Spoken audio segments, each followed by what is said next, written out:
Alright folks, good morning. How y'all doing? It's Sapper here, otherwise known as Sean, or Sean, otherwise known as Sapper, however you want to do it. Last time we met, we were cut off. I was kind of explaining the situation here in the mountains with this particular North Korean armor brigade who decided that they do not want to vacate the mountains. Well, they're still there, and I think I'm going to continue to try and force them into a surrender situation. It's going to be tough. It is now the first phases of game turn 9, which is about 27 days into the conflict. And if you can see here, we've got the sequence of play for, it says Next War Taiwan, but it's the most updated version of it. But you can see there's a lot of steps. So we have the weather phase, initiative phase, electronic detection, first special operations forces phase if it's an initiative turn. It is not an initiative turn, so we skip that. Then we go ahead and we do the air naval phase. Then we go to the second Special Forces operation phase. If it's a contested turn, then both players do it. Well, it is a contested turn, so both players got a chance to utilize their Special Forces to do a variety of things. You can do several different things with them. You can do raids, you can do reconnaissance, you can target, and you can also attack the air defense track. We went ahead and did that. We have North Korean / Chinese Special Forces. You can see right here that these are the guys that have gone on missions and did not come back. These are the ones that are available to use, and these are the ones that have been used. So these guys have been used already this turn. Alright, and on the same side we have the Allied Special Forces. You have available box, used box, and then we have the guys that have been eliminated from the game. The North Koreans weren't too successful. They managed to hit this airfield here. They managed to detect this headquarters here, which is the 1st Corps headquarters. And I think that's about all they were able to do. Everything else was pretty unsuccessful. The Allies, on the other hand, were extremely successful. We did targeting missions, so we were able to target this headquarters here. We were able to target that headquarters here.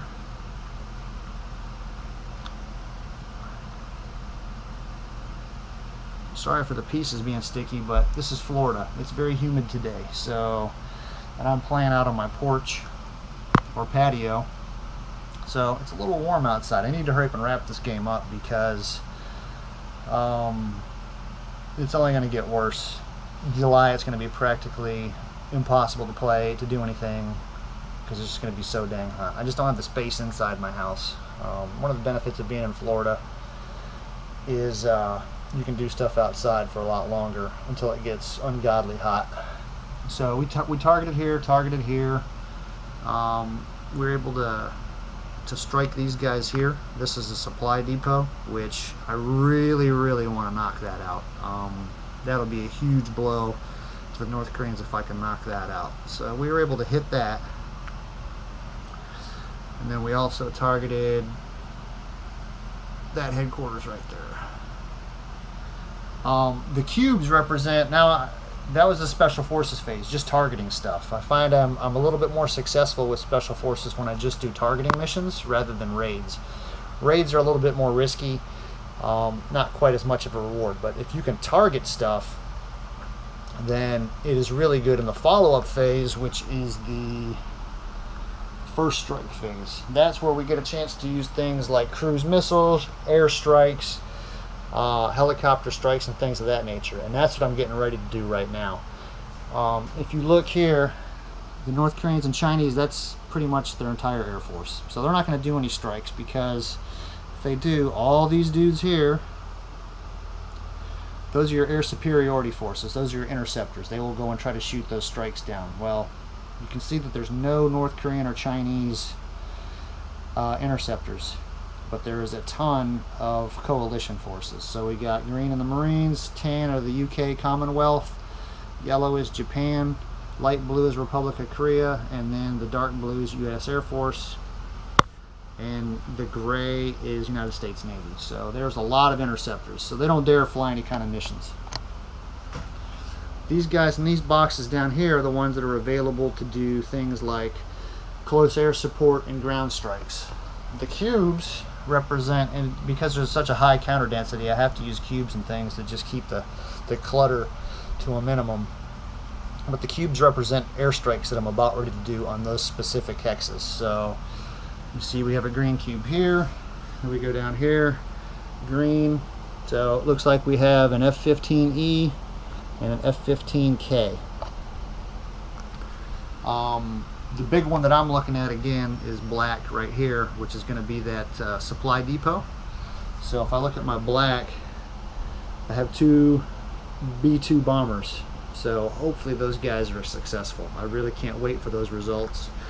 I really wish I could have gotten a targeting marker there, but unfortunately my Special Forces guys were not successful targeting that supply depot. But I can't really complain because they were successful doing a bunch of other stuff. But these are all my different strikes that I have going on. So what I'll do is I'll go ahead and roll that up, find out what the results are, and then I'll get back to you. Alright, so we have conducted our airstrikes, some successful, some not so successful. But we have our wild weasels here, which hit the air defense tracks. The detection, this guy here was at a 5.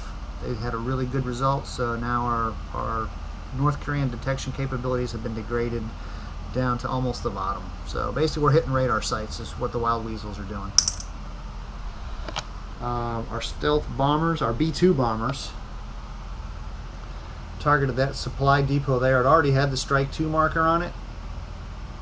They did hit the supply depot, but further strikes, unless you can do a Strike 2 marker on it, don't do anything to it. So we got 2 additional Strike 1 markers. So we were not able to destroy the supply depot, but a supply depot with a Strike 2 marker on it has its supply radius reduced. It's normally 8 movement points by motorized movement. Now it's reduced down to 4. So that will probably really affect these guys over here. I mean, you see that there's a lot of guys already out of supply right here, North Korean guys.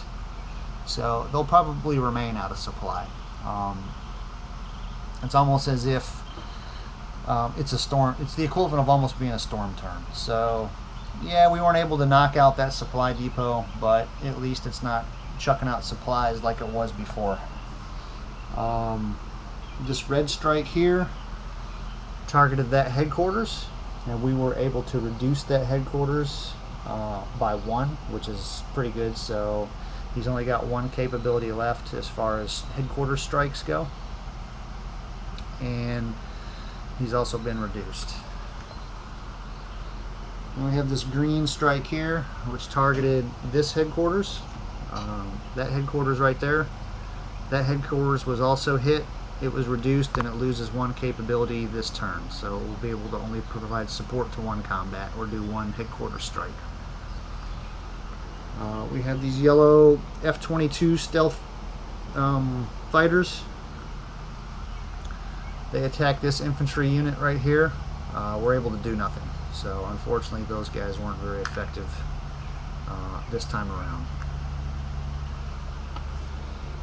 And then we have the B-1 bomber, which targeted that infantry brigade right there.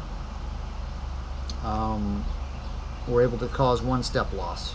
So those guys will be a little bit less effective this turn, especially dealing with the 2nd Infantry Division right there. Those guys, every unit in this stack has been reduced. So the 2nd Infantry Division has taken they've taken a beating over the past couple turns, and each unit in that stack is reduced. The 2nd Infantry Division, by the way, is actually assigned to the Republic of Korea in real life, so they have been there for decades, and that's kind of why that they've taken a beating, because they've been there since the beginning of the combat.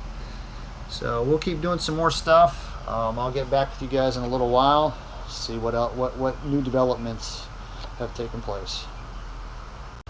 Alright folks, so I just wrapped up the first strike phase, the last part of the first strike phase. Oh, there's strike phase. The last part of that is to do headquarters strikes. Basically, headquarters, you have a good example of a headquarters right there. That's a Republic of Korea headquarters, and you can see you've got the 0 with the little 4 subscript over it. That means he has a range of 4. So anything within 4 hexes he can target. Basically, a headquarters strike represents things like electronic warfare, artillery, drone strikes, that kind of thing. So we just did that, and you can see that there are a lot of strike markers on the board, and that is a result of headquarters strikes on both sides. You alternate, you do non-allied then allied, until you have either used all your headquarters, you decide you don't want to do any anymore. So that's pretty much finished, and then once we're done with the first strike phase, I believe we go to supply. Yeah, we go to supply. There are a lot of units on the board that are out of supply, and there might be even more that will be out of supply here shortly. The weather is clear, so it's easier to get stuff places, but that MSU that was up here really took a hard hit. I'm probably going to be done for the day, just because the simple fact it is not like super hot, but it is really humid. Just to kind of give you an example of what it's like in wonderful Daytona Beach, Florida today, I'll go ahead and I'm just going to touch this counter, and that's how sticky it is out here, folks. So it's definitely a humid one. I think I'm going to enjoy the nice air conditioning for most of the afternoon, and maybe this evening I'll get out and I'll do a little bit more, but who knows. But anyway, so that's where it stands right now. Resolution of first strike phase. Then we have first strike phase, then we'll go to first supply. I had to write that in because the rules have changed since this was written. So then we do first supply, then we'll start doing some combat after that, and then you can kind of see the progression of things. But use my nice solitaire games on your table die as my marker of what phase it is on the track. So it'll be first supply phase when I decide to get back out here and brave the humidity. Alright folks, y'all have a good one, and be amazing.